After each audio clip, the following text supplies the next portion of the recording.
In this example, we're multiplying some numbers and we're subtracting. We need to understand orders of operations. PEMDAS, or please excuse my dear Aunt Sally, we're going to do the parentheses first, and then we're going to do the multiplication. So when we do this subtraction, our calculator tells us the result is 0.479. I need to keep track of how many significant figures that number should have, or where the uncertain digit is. So we can do this by underlining. That should be the last significant digit, not the least. So when I subtract, we're looking at number of decimal places. This has 4 decimal places. This has 2 decimal places. This answer would be rounded to 2 decimal places if it was my final answer. So I underline the 7 to let myself know that's the last significant figure. Then I'm going to do my multiplication. This has 3 significant figures. This has 4 significant figures. This looks like it has 3, but this underline is telling me no, it stops at the 7. That has 2 significant figures. So then I do the multiplication, I write this down. I need to have 2 significant figures in my answer. When you write this down, again, I'm not going to require that you write down all of the digits from your calculator, but write down at least 2 more than you need. Okay, any questions? You'll get some practice on this in the worksheet. Let's do a couple examples here. We'll just do them. So 3.10007 times 9.441 times 0.0301 divided by 2.313. I did this one wrong yesterday.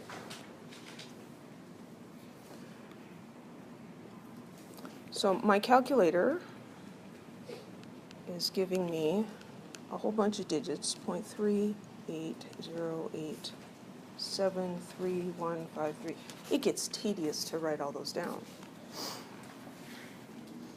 I have multiplication and division. I'm going to look at how many sig figs in each of these numbers. How many in this first one? 6. You have to actually kind of think about that one and count that one.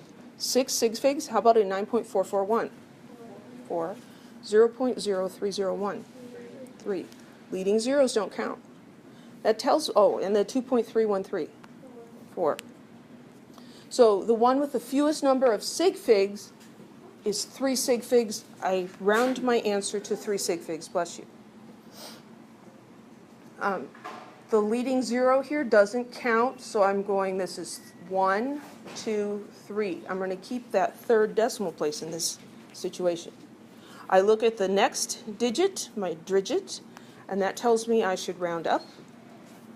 And so I'm going to get 0.381.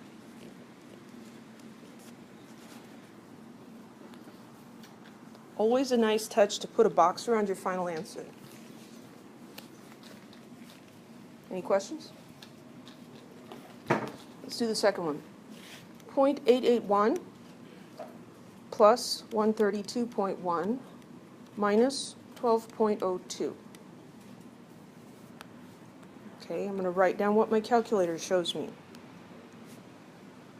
120.961. I've got adding and subtracting. I'm looking at number of decimal places. How many decimal places? 3. When we say decimal places, we mean digits to the right of the 0 that are sig figs.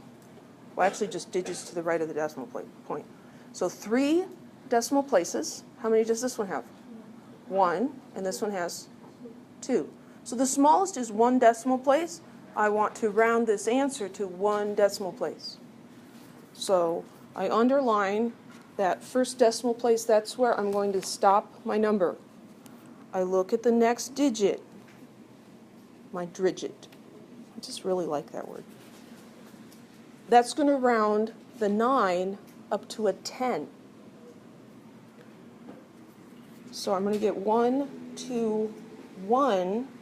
Now it's important to put the 0.0. because this is telling me I have uncertainty in the tenths place. If I leave the point 0 off, then I've got uncertainty in the ones place. And I'm not giving all the information that I have. Any questions? In this one, we have mixed adding and multiplying and dividing. Because this is in parentheses, we need to do that first.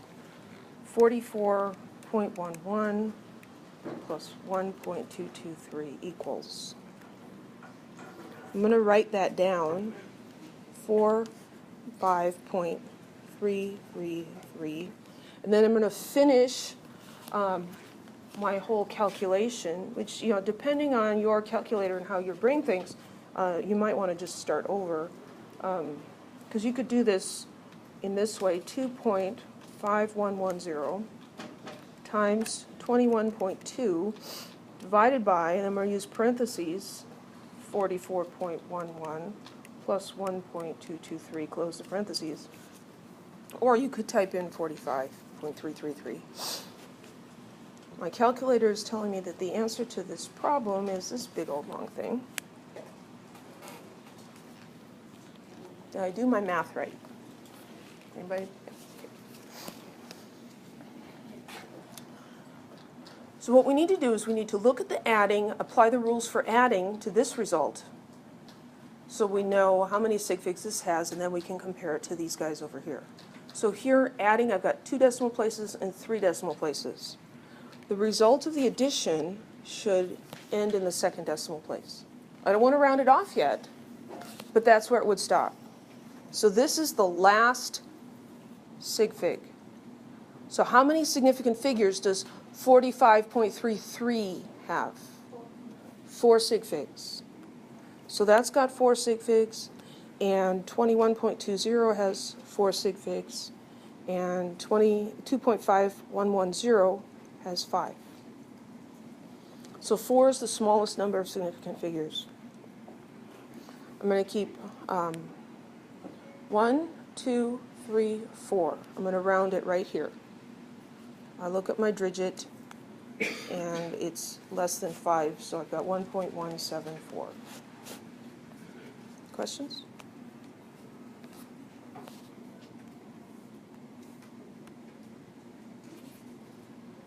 This one down here. So you can do all the math first if you like. 12.01 times 0.3, that quantity, plus 4.811.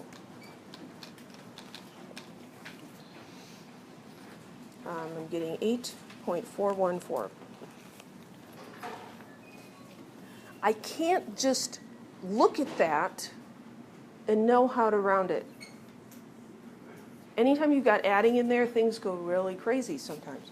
So what I have to do is I have to look at this 12.01 times 0.3. So that was 3.603. If that was my final answer, how many sig figs should it have? 1. Because 0.3, this guy, only has 1 sig fig. So the first digit is the uncertain digit. Okay? Now I'm going to look at adding. I'm taking this number and adding it to this number. This number, if it was final answer, would be rounded to the nearest 1. So this has uncertainty in the ones place, and this has uncertainty in the 3rd decimal place. So this has 3 decimal places. This one really has 0 decimal places. So this one is going to limit the answer. So I have to round it to the ones place, and I'm going to say that this answer is 8. Any questions?